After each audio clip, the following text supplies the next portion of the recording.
Ce journal vous est offert par DACO SARL, société d'expertise comptable et de fiscalité.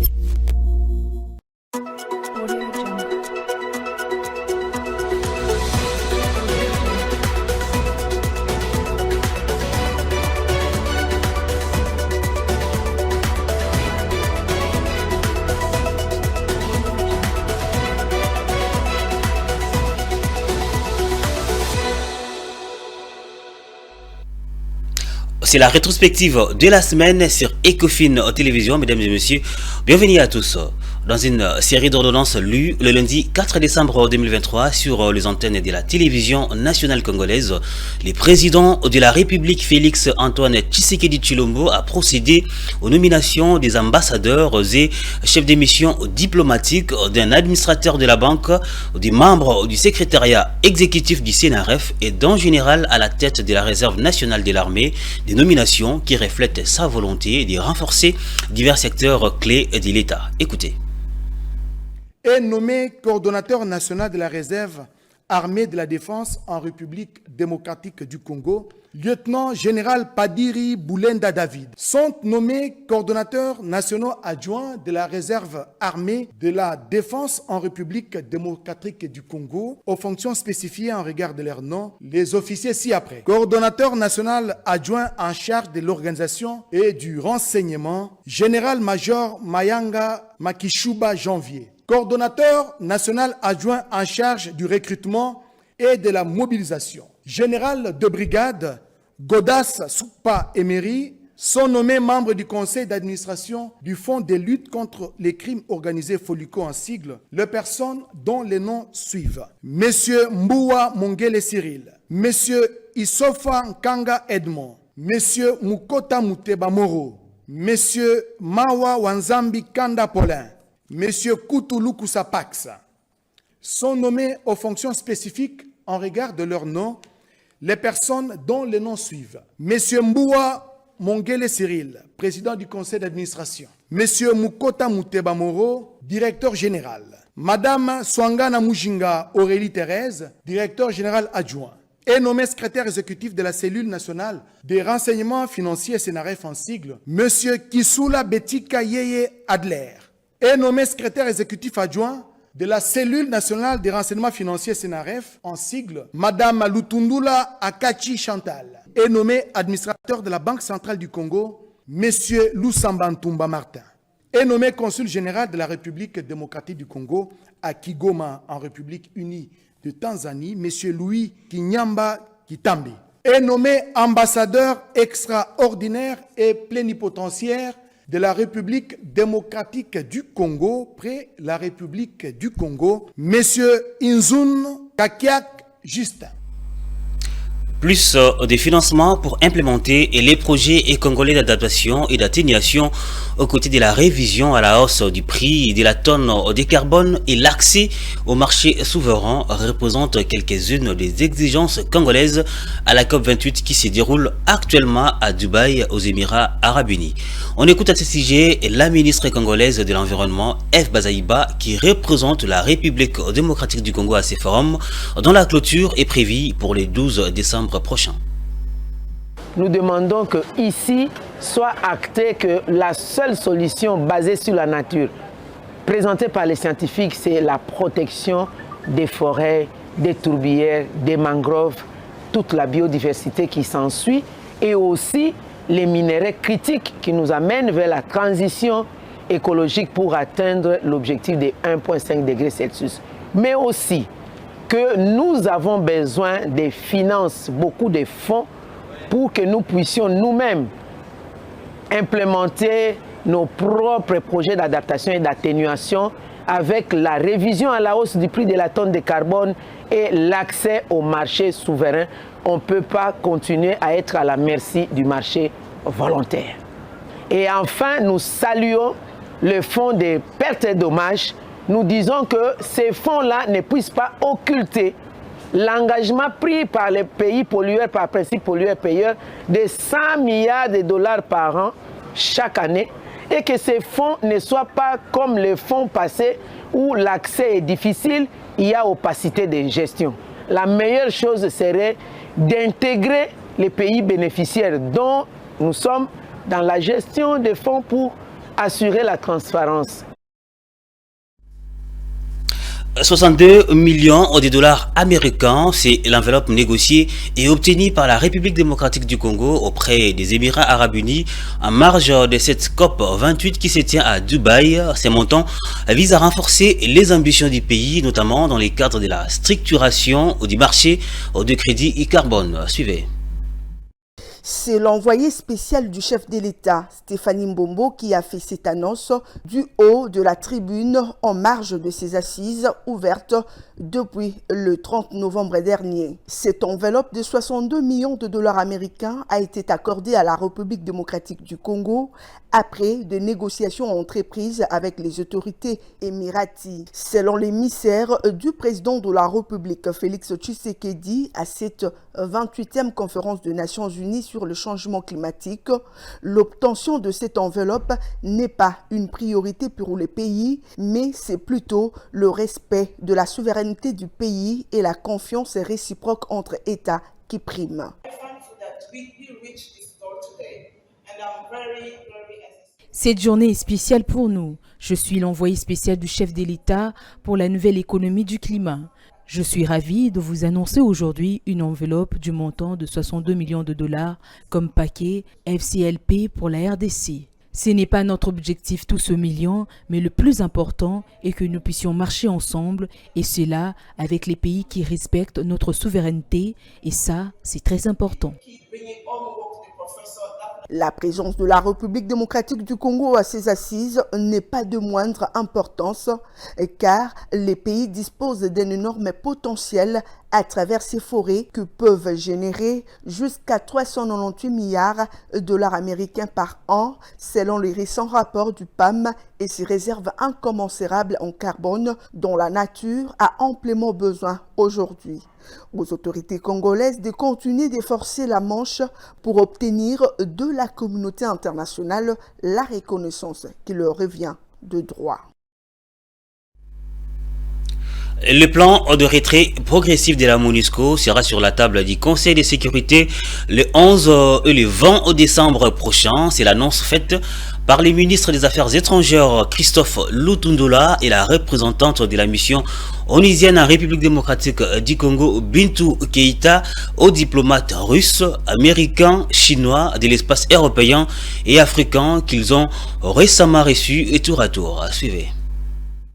Après sa signature officielle intervenue le 21 novembre dernier, la note sur le retrait accéléré, progressif, ordonné et responsable de la MONUSCO sera soumise à l'étude le 11 et 20 décembre prochain au Conseil de sécurité. C'est ce dernier qui décidera de l'avenir de la mission onusienne en République démocratique du Congo. Le ministre des Affaires étrangères, Christophe Lutundula, et la représentante de la MONUSCO, Bintou Keïta, ont, à l'occasion, expliqué aux différents partenaires le tenant et les aboutissants de cette note qui se résume sur 3 thématiques, à savoir le plan de désengagement, le transfert des compétences, ainsi que le plan de la régression de la MONUSCO en RDC. Les ambassadeurs de la Chine, de la Russie, de la Grande-Bretagne, des États-Unis d'Amérique, ceux de l'espace de l'Union africaine et de l'Union européenne ont tour à tour été conviés à prendre part à ces échanges d'explications organisés conjointement par les gouvernements congolais et la MONUSCO. Ainsi, la première phase de ces plans de retrait est prévue, sauf imprévu, pour la période allant du 1er janvier au 30 juin 2024, dont la province du Sud Kivu. Et entre le mois de mai et juin, la fermeture de bureaux sera déjà effective dans ce coin du pays. Dans cette optique, l'évaluation sera faite tous les 3 mois pour identifier la problématique afin de faciliter la prochaine étape et un monitoring pour être à la page du déroulement de ces processus. Dans son speech, le ministre des Affaires étrangères, Christophe Lutundula, a insisté sur la flexibilité et le nouveau mandat de la MONUSCO. Pour rappel, ce plan de désengagement est un document politique et stratégique d'orientation. Pour rappel, ce plan de désengagement est un document politique et stratégique d'orientation dont la mise en exécution sera décidée par le Conseil de sécurité à travers une planification. Les prix de l'or sur les marchés internationaux a flambé de 0,93% au légramme pour s'établir à 64,97 dollars américains cette semaine, ce comparativement à la semaine précédente. Cette indication émane du communiqué publié tout récemment par la Commission nationale des mercuriales, une structure du ministère du Commerce extérieur. D'après ces mêmes documents, les prix d'autres produits miniers marchands d'exportation congolaise à l'instar du cobalt, de l'étang ont fléchi à cette période allant du 4 au 9 décembre. Regardez. En valeur, cette hausse situe à la semaine du 4 au 9 décembre le gramme d'or à 64,97 dollars contre 64,37 dollars la semaine précédente.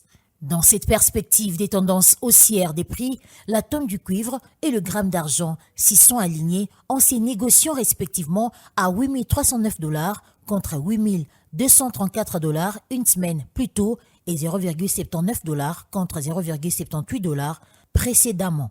D'après le document publié par la Commission des mercuriales, le prix du cobalt continue de fléchir.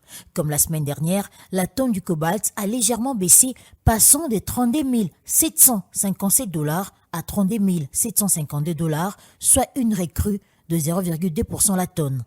Dans la même lignée se trouvent le zinc, le tin, le tantal. La tonne du zinc a quitté 2557 dollars pour s'établir à 2530 dollars, soit une baisse de 0,70%. Le prix de l'étain, quant à lui, a régressé de 4,75%, soit la tonne de ce métal prestigieux dans la fabrication de pièces de vaisselle s'évend actuellement à 23 975 dollars, revenant la semaine précédente de 25 170 dollars. Le prix du tantal a reculé de 3,68% en valeur. Les kilogrammes est passé de 223 dollars à 214 dollars. Concernant les produits agricoles et menus forestiers, à l'instar du cacao, du café arabica, du café robusta, voire le caoutchouc, ils ont connu à la période sous examen une baisse sur les marchés internationaux.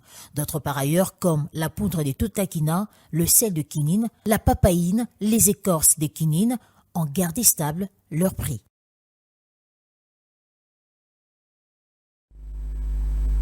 Le séminaire de renforcement de capacité est destiné aux différents collèges des commissaires aux comptes des établissements publics récemment nommés s'est ouvert le mercredi 6 décembre dernier à l'inspection générale des finances.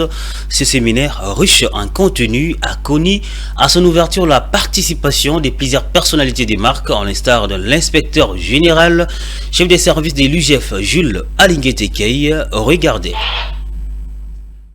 L'inspection générale des finances rester engagée dans la bataille visant la mise en place complète des organes formant l'architecture de la gouvernance des établissements publics, soucieuse de l'implémentation de la bonne gouvernance, promis par le chef de l'État, Félix-Antoine Tshisekedi, qui n'épargne aucun effort pour la restauration de tous les organes de contrôle pouvant contribuer à la lutte contre les antivalaires. Une volonté mise en musique par le Premier ministre.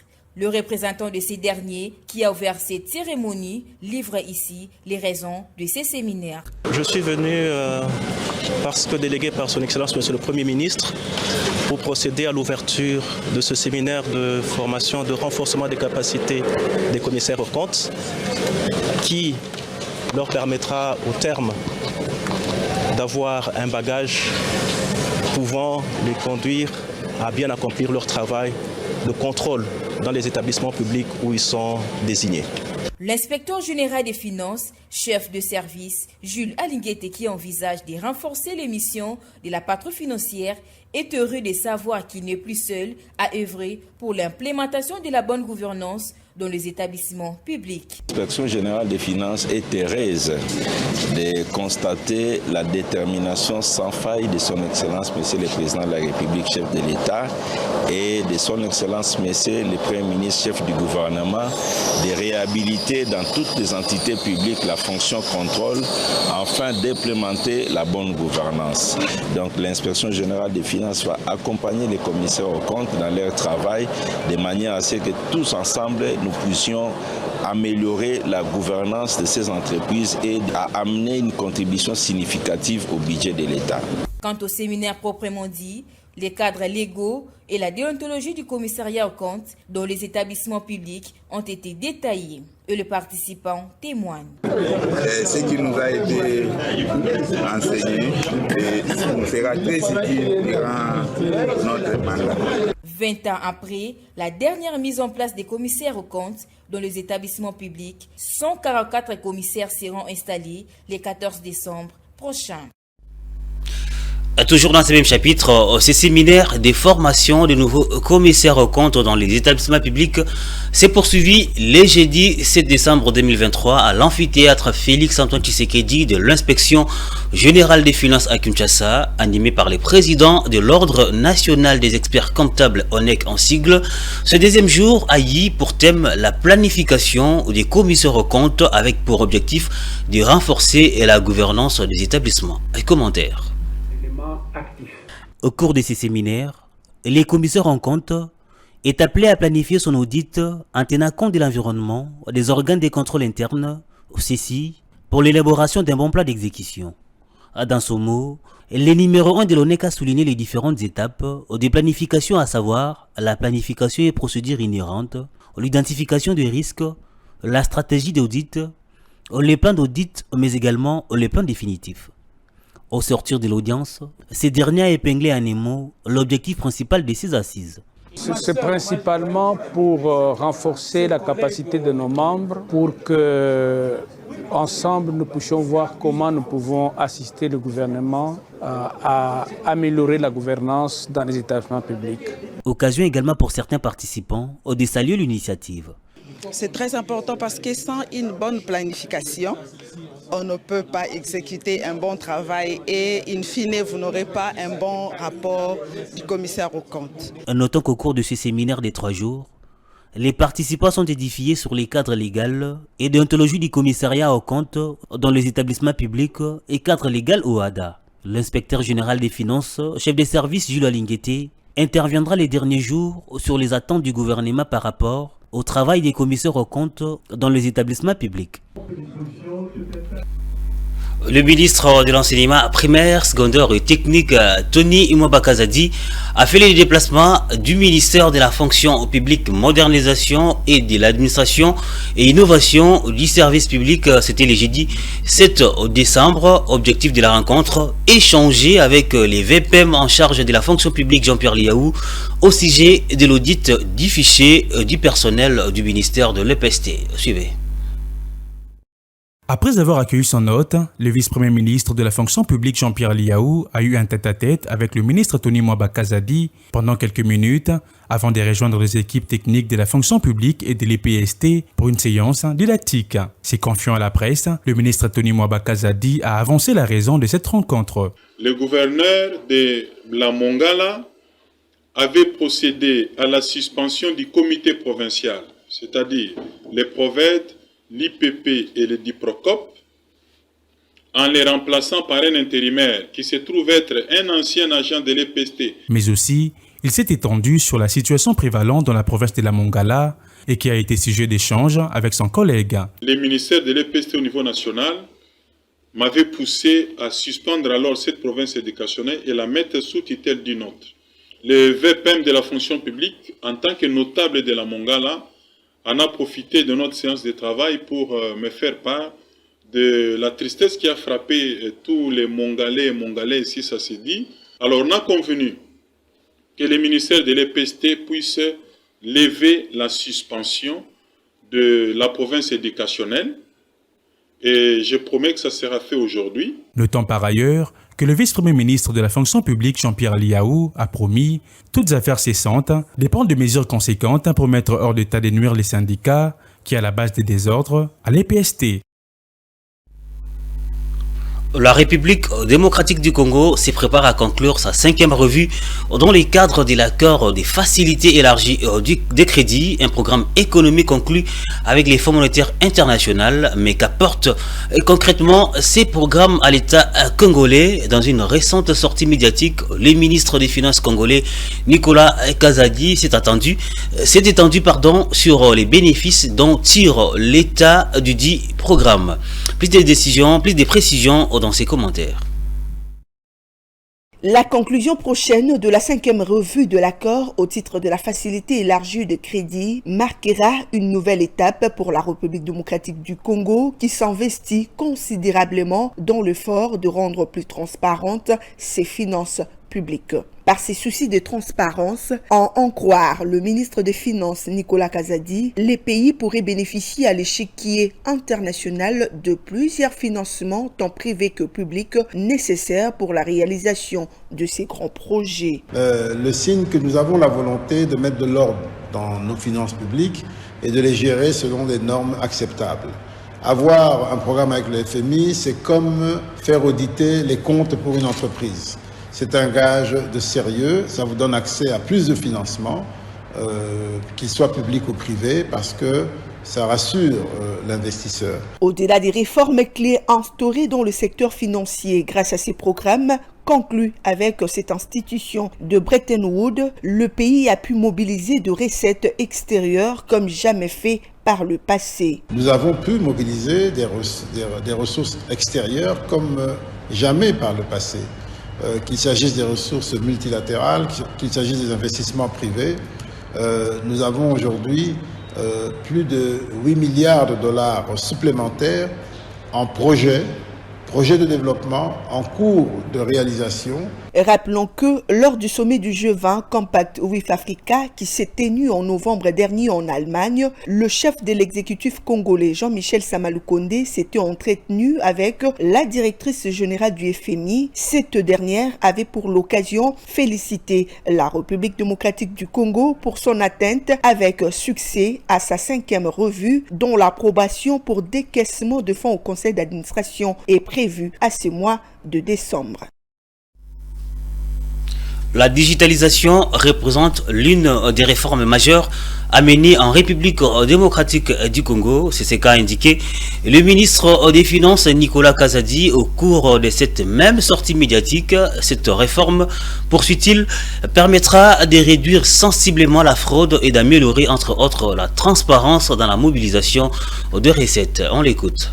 Bon, la première, c'est d'abord, il faut digitaliser davantage parce que la digitalisation est un moyen précieux pour réduire la fraude, pour améliorer la transparence dans la mobilisation des recettes et dans les dépenses, dans la qualité des dépenses.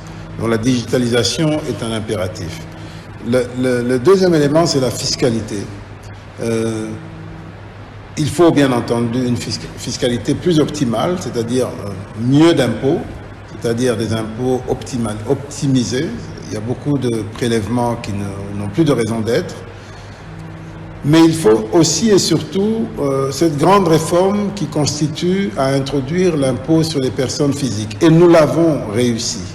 Au moment où nous parlons, depuis quelques jours, le Sénat de la République démocratique du Congo a validé cette grande réforme en seconde lecture. Et donc nous aurons, après la promulgation par le chef de l'État dans quelques jours, nous aurons cette nouvelle loi qui introduit l'impôt sur les personnes physiques et qui réforme l'impôt des sociétés. Le ministre de la Recherche scientifique et innovation technologique Gilbert Kabanda a lancé le 7 décembre dernier en face de plusieurs corps estudiantins une campagne de sensibilisation scientifique. Cette séance s'est axée sur la problématique du rôle et des enjeux de la recherche scientifique pour le développement du Congo. C'était dans son village natal de Bachi dans la province du Sud Kivu. Commentaire. C'est la salle Marie-Claire de Bukavu qui a servi de cadre pour le lancement de la campagne scientifique de sensibilisation par le ministre de la Recherche scientifique et innovation technologique, Gilbert Kabanda. En prenant la parole, le ministre Kabanda s'est étendu sur la problématique du rôle des enjeux de la recherche scientifique pour le développement du Congo au travers de son évolution. Tous les pays du monde ne se développent que par la recherche, l'innovation et l'invention. Le président de la République, le chef du gouvernement, tout le gouvernement ont compris mon message lorsque j'ai organisé le conclave. Et vous avez sans doute suivi l'intérêt que le président de la République a porté à ce conclave, où il a passé 4 heures en train de visiter les inventions de ses concitoyens, les innovations de ses citoyens. Innovations qui sont toutes destinées à nous rendre économiquement indépendants. Parce que l'unique indépendance réelle, la vraie indépendance, c'est l'indépendance économique. Jusqu'aujourd'hui, notre pays est extroverti, vous le savez très bien, et nous subissons donc le bon vouloir, nous subissons donc les caprices de ceux qui achètent nos matières premières, parfois à des prix qui sont vils et qui déterminent eux seuls, parce que nous ne produisons pas, nous ne transformons pas ces matières premières. Pour transformer les matières premières, il faut des cerveaux congolais. Et comme j'en ai découvert quelques-uns. À noter que cette rencontre s'est passée pendant le séjour de ce dernier dans son village natal de Bachi, venu pour battre campagne en faveur du candidat numéro 20 à la présidentielle du 20 décembre 2023, Félix Antoine Tshisekedi Tshilombo. C'était l'essentiel des informations de la semaine. Merci de votre attention et surtout, excellente période festive chez vous. Au revoir.